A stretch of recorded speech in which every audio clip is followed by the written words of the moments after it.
You read it? I rewatched it, watched it back. Okay. It's interesting because you sound very different than you do now. My voice? Yeah. Yeah? The whole thing feels quite You see, I'm changing. not in appearance, just. But like, looking back, were you nervous that day? What were you thinking at that point? Probably terrified.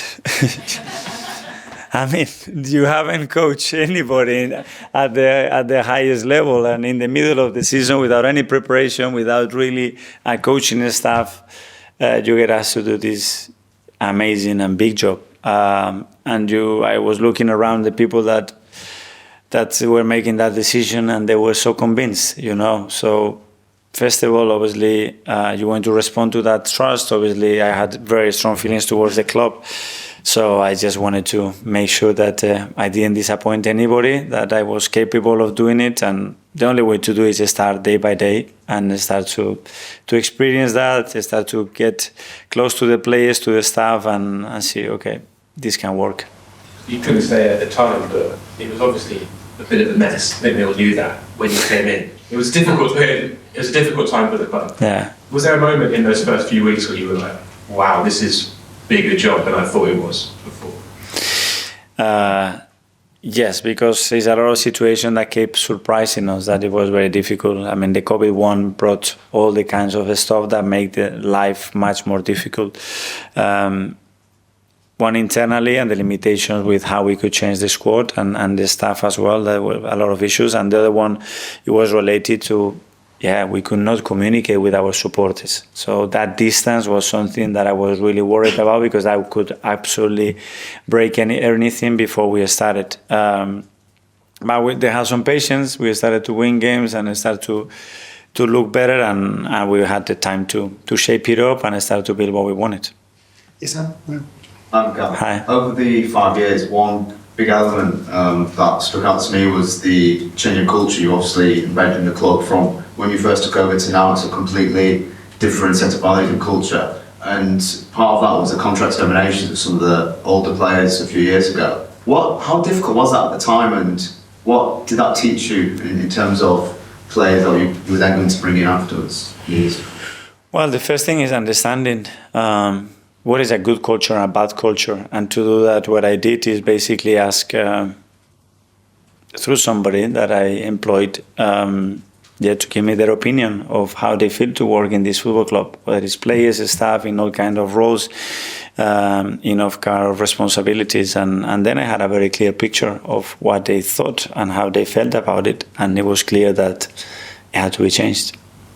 And that must have been a pivotal point, surely, because once you've uprooted, the culture changed everything. Because that were the roots of our football club. So if those roots were damaged at that level, there was nothing to build without that. So the first emphasis and where we had to put the energy and big decision, it was to make sure that those roots were clean and were in the right context, in the right place to be able to create and build what we wanted to build. Jordan? Who was that you employed? Sorry? You said you employed someone. Yeah. Who was it? A person that is specialized in that. A very good friend of mine. Yeah. And did that ultimately help? Very well. I think it helped. He brought a lot of clarity, and it's not something random that is a feeling. I wanted to get away from a feeling. No, because in the past this happened. No, it's not a feeling. It's a fact. You tell me how you feel every single day about this relationship, about the way we communicate, about your part, your responsibility, this and that, and then it's something that is real. A friend in football. Mm-hmm. Who's close to the club. You're not gonna get the name. We can try. Okay. I mean, just going back to when your first day, you were really young. You were like 37, weren't you, at the time? Looking back, can you believe how you managed to cope with all that pressure at such a young age, and how have you matured as a person as well? I have managed because I have people around me that they had a lot of faith and trust in me, and I have people that are much better than me in many aspects. Like always, surround yourself with the best people, with people who have more experience than you, a different vision, different kind of eyes, different ways of thinking, and make sure that you listen to them, you give them responsibility and help you in the process, because obviously I'm still very young, and as I said, I have so much to learn. But on that period, obviously, I had zero experience. And do you think that you've become a little bit calmer? You talked about this a little bit this season, but during games and stuff, you mellowed out a little bit more than when you first started? I think so. I think it was necessary. I think it's better. I think the players need different stuff, as I said before, and hopefully it helps them. Okay, last couple. John? The first 5 years of the Arteta era, saw you in the Amazon documentary when you were jumping about with light bulbs. How do you explain that? Well, thanks God you haven't seen a lot. So that was just a small part. I haven't seen it, so difficult to say. I think people comment on those aspects. I don't know. It's the way I am. I like to think on different ways to inspire players, to get the staff players together. It's a very special, unique generation that we have in our hands, very different to when I was a player, even though I'm still young. So I think they require other stuff, and certainly the dressing room requires other stuff that probably now they don't. That was a way for a lot of people to see the human side of you, or a side of you that they hadn't seen. Yeah, I think it was at the end, obviously. At the beginning, I wasn't probably a big fan of it because obviously we had enough. And then we have to go through, having cameras and mics every single day for 24 hours, There's no intimacy, everything is shared.